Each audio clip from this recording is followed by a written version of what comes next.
8 de fevereiro de 2017, Daniel Arcades, sobre Daniel Arcades. Nossa. Tô ficando bom na gravação. Tá arrasando já. Não, eu sou artista no interior, né, do estado. Eu moro em Salvador tem 3 anos agora. Cheguei aqui em 2013. Mas eu faço teatro desde criança. Eu era daquelas crianças mais soltas, assim, que era o único menor de idade dos grupos de teatro de Alagoinhas. Alagoinhas é uma cidade médio porte, ela tem 180 mil habitantes. E tem um único teatro lá. Já fui uma vez lá. Você esteve lá? Eu adoro minha cidade. É uma cidade que tem um grande potencial e tem um cenário artístico muito bacana. Na década de 60 e 70 era muito forte. E muitas peças daqui de Salvador sempre vão para lá. Então eu assistia muitas peças lá. Meus pais nunca foram de artes nem nada, nem meu pai nem minha mãe. Mas eu não sei, alguma coisa na escola, inclusive, e na igreja também, na igreja católica, eu fazia muito teatro. E aí eu lembro quando teve Capitães da Areia, que foi a primeira peça que eu disse assim, essa eu preciso assistir de qualquer jeito. Que meu pai disse que não ia pagar, que não sei o quê. Eu juntei dinheiro do lanche. Quando eu juntei dinheiro do lanche, eu falei, eu tenho meu ingresso, só pague o seu e me leve. E aí ele pagou meu ingresso, me deixou ficar com o dinheiro, e eu fui, ele não assistiu, ficou lá. E a partir dali eu disse que eu queria fazer teatro. E aí eu comecei a procurar grupos escondidos de meus pais para poder fazer teatro. Entrei em um grupo lá chamado BAC na época, que era o Bando de Artistas Cênicos, que era dirigido pelo diretor da outra companhia de teatro hoje, que é Luiz Antônio. E fiquei nele uns 2 anos. Era um grupo de teatro mais adolescente, apesar de eu ser o único adolescente mesmo. Eu tinha 12 anos, o resto da galera tinha 20, 21, 19.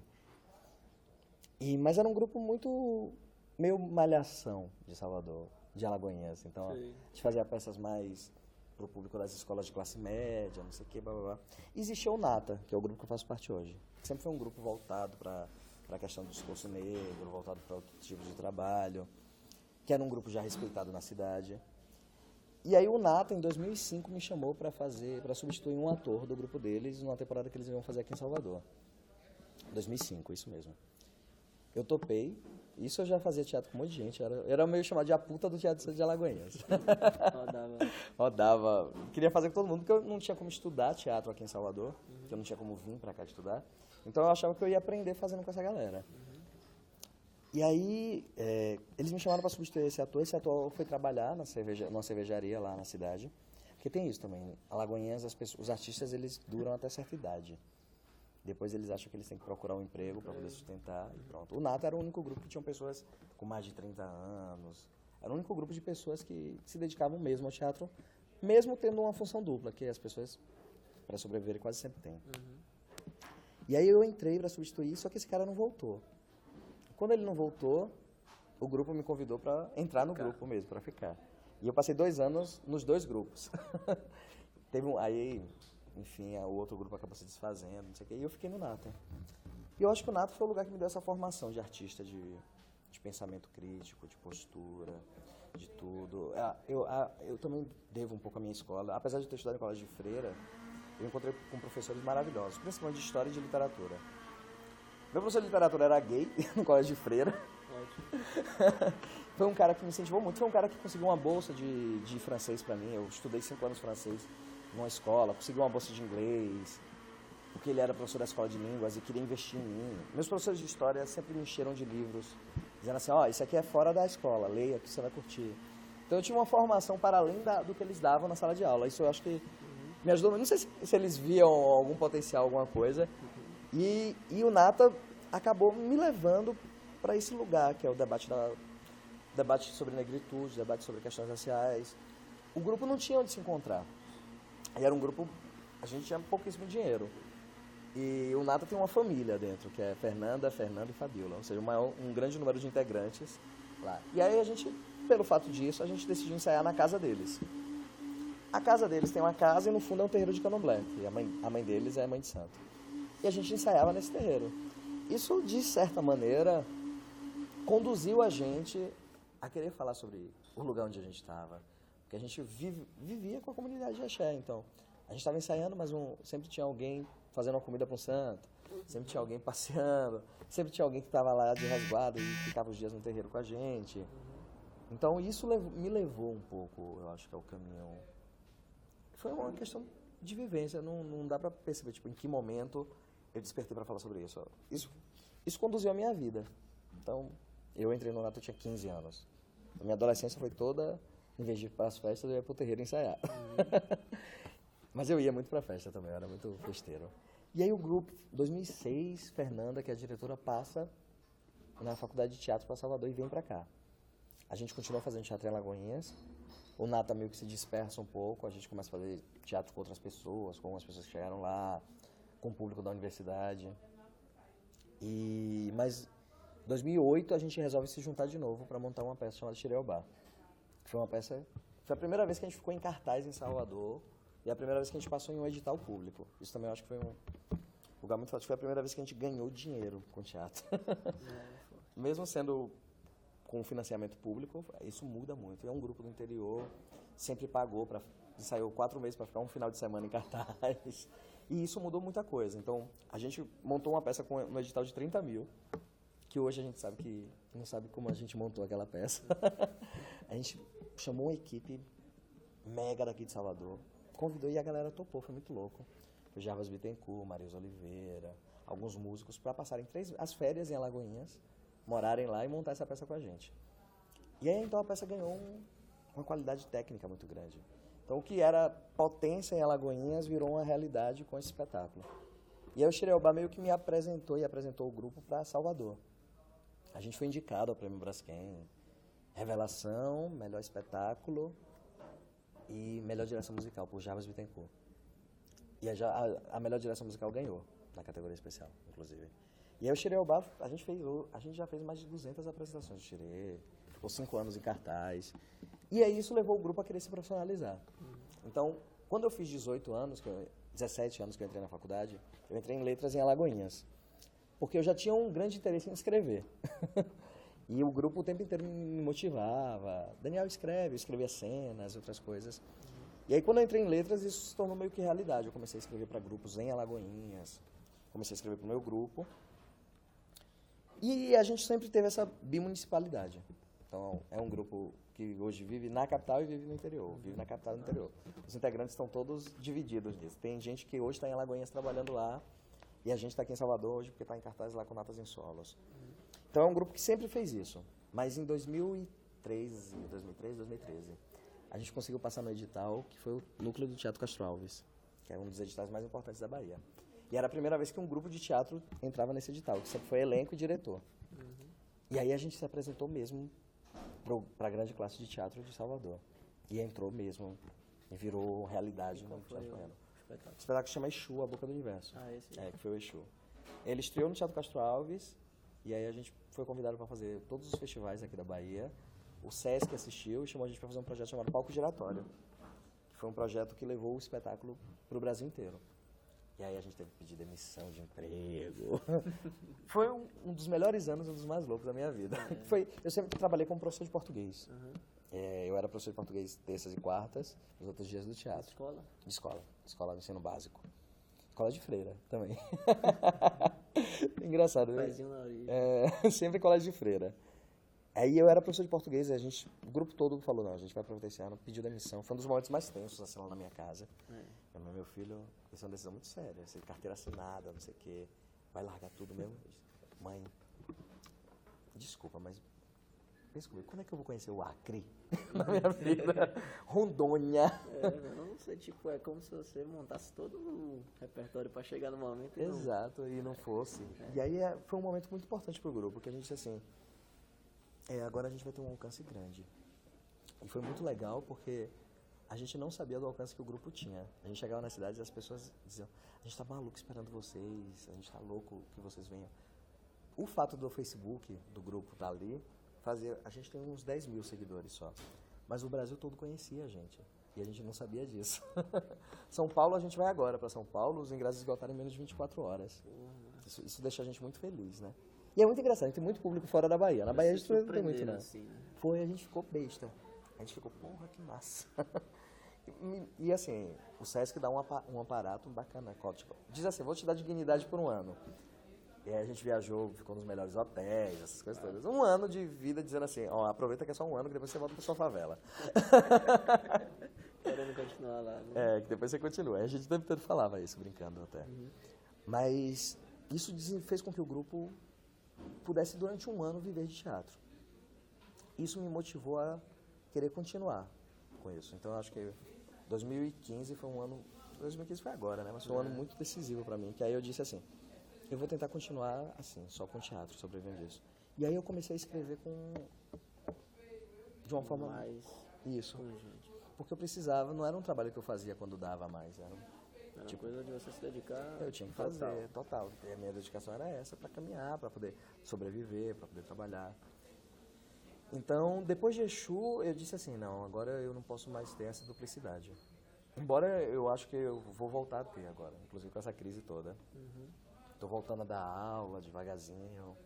Mas eu passei esses 2 anos inteiros dizendo assim, e foi um momento que eu meio que consegui estudar o que eu queria, que aí eu fui fazer curso de teatro aqui, fazer isso e aquilo, e consegui me dedicar à profissão. Então, eu escrevi 15 peças nesses 3 anos. 3 anos, 2014, 15 e 16.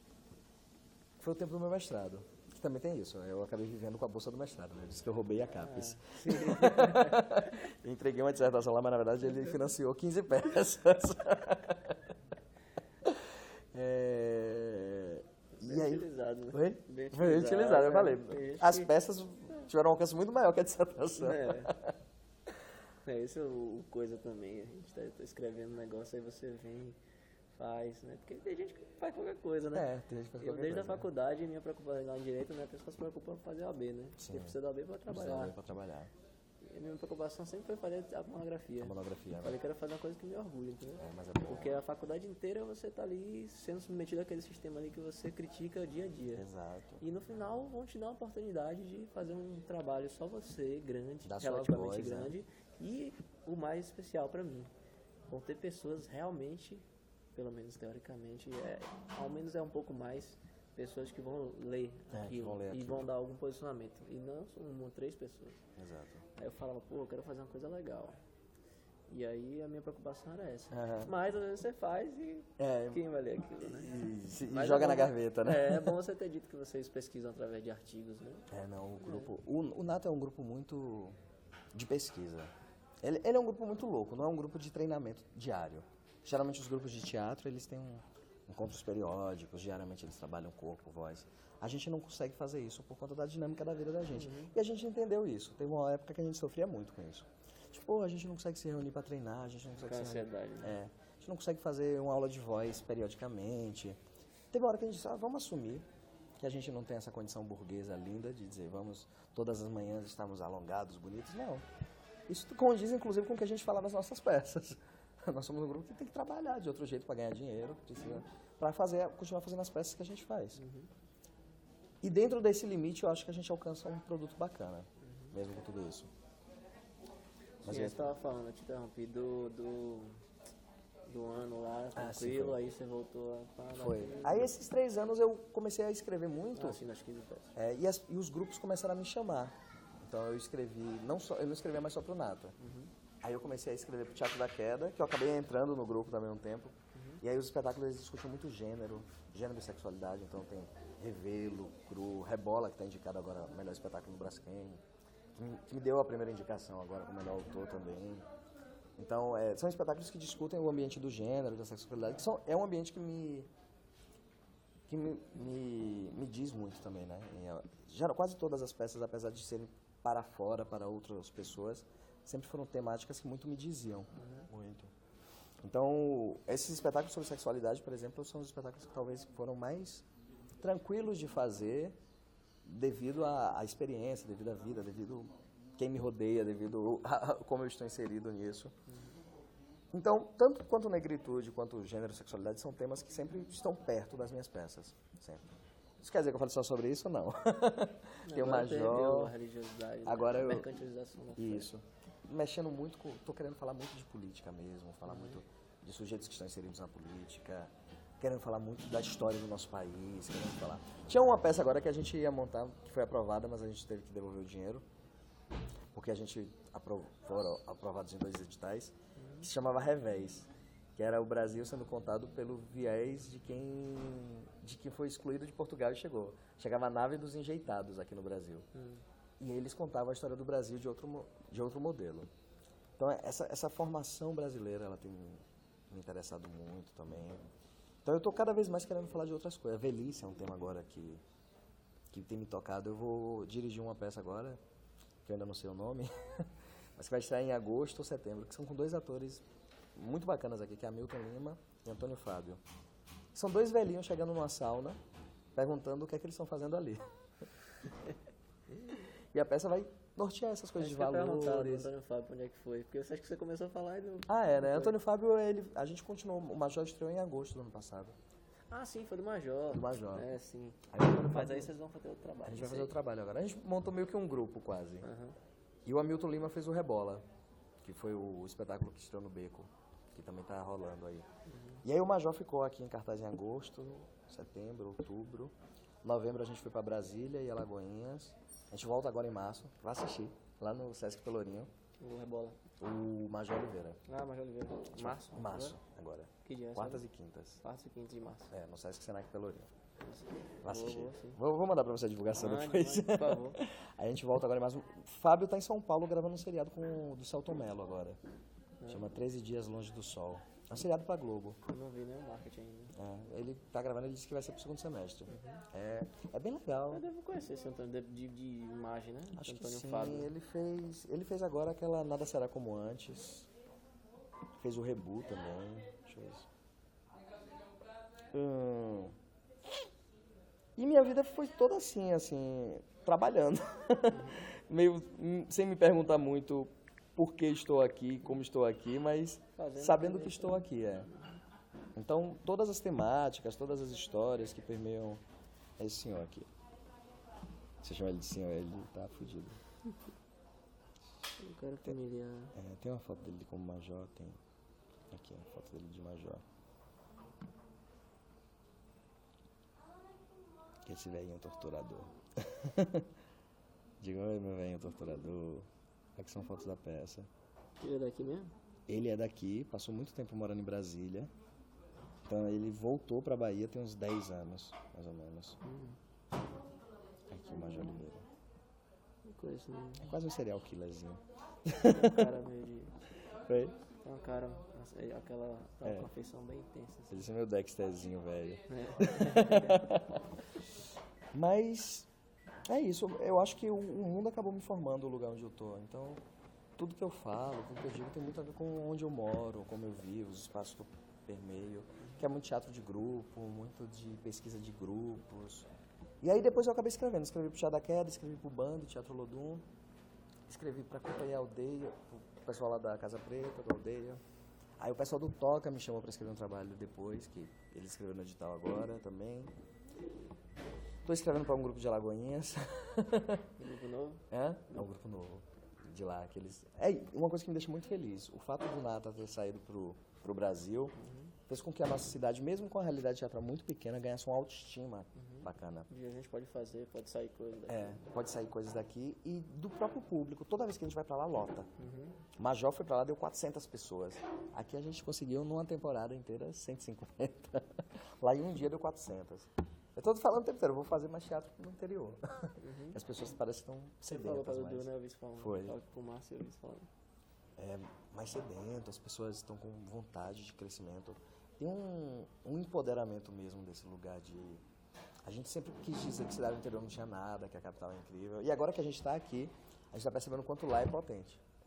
O fato da gente estar aqui e conhecer a realidade daqui, porque aqui pinta de grande realidade. Né? É claro que é muito diferente. Por exemplo, Salvador tem 23 teatros, Alagoinhas tem 1. Mas você tem uma população com uma sede muito grande de fazer e de consumir. Então, eu acho que é lançar o olhar para investir. É que às vezes a maioria tem mais gente, né? Óbvio, né? A densidade populacional, mas às vezes consome mais o que vem empacotado. Exatamente. Né? Enquanto lá você tem um teatro, então as pessoas, vai ter uma peça e aí a peça é massa e as pessoas vão mesmo. E aqui não, às vezes você está consumindo empacotado ali no dia a dia, você nem se importa, entendeu? E Alagoinhas é uma cidade que está cada vez mais educacional também. O fato de ter uma UNEB lá, e tem diversas universidades, e muito curso de humanas, fez com que a cidade ganhasse um aparato crítico muito bacana. É uma cidade que eu gosto muito. A gente vai voltar agora, no segundo semestre a gente vai fazer muita coisa lá. A gente vai levar várias oficinas, Mas eu acho que o meu percurso como artista é esse. Eu escrevo e atuo. Escreve muito, né? A área que eu mais faço é essa. Tem escrito muito. Tenho escrito muito agora. Ainda estou no começo de vida, então acho que ainda tem muita coisa para caminhar. Né? Você tem 25? 26. 26. Porque eu li o negócio lá do... eu orei também, cheguei a abrir pra ler, né? Porque só de você e Val, entendeu? Tem material. Porra, eu peguei assim, falei, caralho. Aí assim... eu abri pra ver. Aí vi que você tinha escrito em comemoração aos 25 anos, você falou que nasceu quando você nasceu. Quando eu nasci, foi em 90. Ele escreveu, eu tinha 25 anos, mas agora eu imaginei que você tinha 27. Eu vou fazer 27 eu achei em agosto. Que tinha 2 anos, né? Mais ou menos isso. Mesmo que eu tinha pensado. Em agosto mas eu tenho 25. Não escrevi peça nenhuma. Tá mestrado também. Mestrado, né? Tem música, posso mostrar uma música? Tem música. Quero sim, quero conhecer. Tô gravando, deixa eu te mostrar a gravada. Você já ouve e arranjar. Manda, vai ser massa. Mas eu acho que é isso. Caminhando, as coisas estão acontecendo devagarzinho. Falando do que eu quero falar, isso me deixa muito feliz. Eu acho que, enquanto artista de teatro, isso é um ponto positivo, né? Você tem a opção, pelo fato de você não estar tão inserido no sistema de mercado, de falar o que você acredita enquanto artista, não de se vender para um mercado. Eu não tenho problema nenhum com isso também. Eu acho que, tipo, se precisar, eu acho que é preciso. Inclusive que isso pode um dia financiar alguma coisa que você queira falar. O problema é que às vezes a gente vai para lá e não volta, né? A gente vai... E acaba fazendo só separe 2, 3. A vida toda. Aí fica mal. Mas quando você faz isso para poder modificar as coisas... Por exemplo, um exemplo que eu acho que é foda, que eu acho do caralho, que é um artista pra mim que é um exemplo, é Lázaro mesmo. Lázaro é um cara que poderia não se preocupar mais com essas questões, poderia não estar por aqui, tá sempre, sabe? Tá fazendo peça, o Topo da Montanha estreou agora, tá rodando muito, levando um discurso bacanérrimo, sabe? Tá conseguindo modificar coisas lá dentro, porque um seriado como Mr. Brown estrear numa TV como a Globo, eu acho que pode ser considerado um avanço, sim, sabe? Então eu acho massa, um cara que recebeu diversas críticas na época que fez o Foguinho, porque a população tem essa mania, né? Mas que é um cara que soube utilizar aquilo a favor de tudo que ele pensa, de tudo que ele faz. Então eu acredito muito que é possível fazer isso. O problema é que a maioria, na verdade, que é glamour, né? Que é beleza nisso aqui. Tem um falso entendimento do lugar de artista, que é muito louco isso. As pessoas... O artista não tem nada a ver com celebridade, né? Pode ser que seja, mas não tem nada a ver. Artista é um ofício, e é um ofício de peão. Não tem aquele mega momento sentado com pessoas não sei o quê. No Hip Hop Store eu falava isso, porque no Hip Hop Store eu tinha que fazer a chapinha todo dia, tinha 3 pessoas fazendo, né? Estou me sentindo mal, o que foi? Nunca aconteceu isso comigo, alguém que tá fazendo meu cabelo. Acho isso um saco. Ela, cala a boca, você vai conseguir dar chapéu no seu cabelo? Eu disse, não. Mas o lugar do artista é um lugar de labor. O sistema tem essa necessidade, né, de celebrizar as coisas, né? Criar um produto, né? Que seja belo e aprazível. Criar um lugar de glamour, assim. Glamour, Muita gente entra pensando tem nisso. uma massa, esse mito aí, quando eu falo direito, aí né? Nossa, advogado, porra, né? tá bem, não sei o que, rapaz, você tá por fora, irmão. Tipo assim, é aquela coisa, tem artista que tá lá, tem advogado que vai estar lá também, tá? Agora, o dado que eu te falei, tem mais faculdade de direito no Brasil. Eu chego lá no trabalho, eu te falei que sou conciliador, mas tem um advogado aqui, empregado de uma engrenagem na máquina imensa, terceirizada, da terceirização, que vai ganhar uma mixaria para fazer um trabalho que ele nem pensa, não precisa nem pensar, ele é tipo uma máquina mesmo. Ele chega com sério, eu olho pro cara assim, ele pega, ele tipo assim, o que ele funciona é mecânico mesmo. Foda isso. Entendeu? Fala assim, caralho, você estudou 5 anos e você faz isso na sua vida, isso aqui. Porra, eu quero virar pra ele e falar assim, velho, acorda, né, velho? Pode mais, velho, corra atrás de outra coisa, velho, sai dessa. É muito louco isso, essa relação. Mas eu vejo isso em toda a área, velho. Toda a área eu vejo isso. Transformar uma potência, né? Uma fazer coisa... um glamour mesmo porque precisa vender, né? Imagem. Precisa. As pessoas, o nosso grupo, só o fato da gente ter saído, fez com que a Lagoinhas achasse que a gente estava muito bem de vida. Chegou e disse, que bom que vocês deram certo e não sei o que. A gente disse, não. Por um lado, sim, o grupo tem visibilidade, o grupo é conhecido, mas fica tranquilo que ninguém está comprando carro, ninguém está Pelo contrário. A gente está viajando, tá massa, mas quando acaba a gente volta do zero. Né? Todo trabalho é um trabalho de volta do zero, né? Tem valor, né? Correria, né? Você tem que ir, né? Tem que ir. Porque rapidinho a gente chega lá. Se não tiver... É o que vai...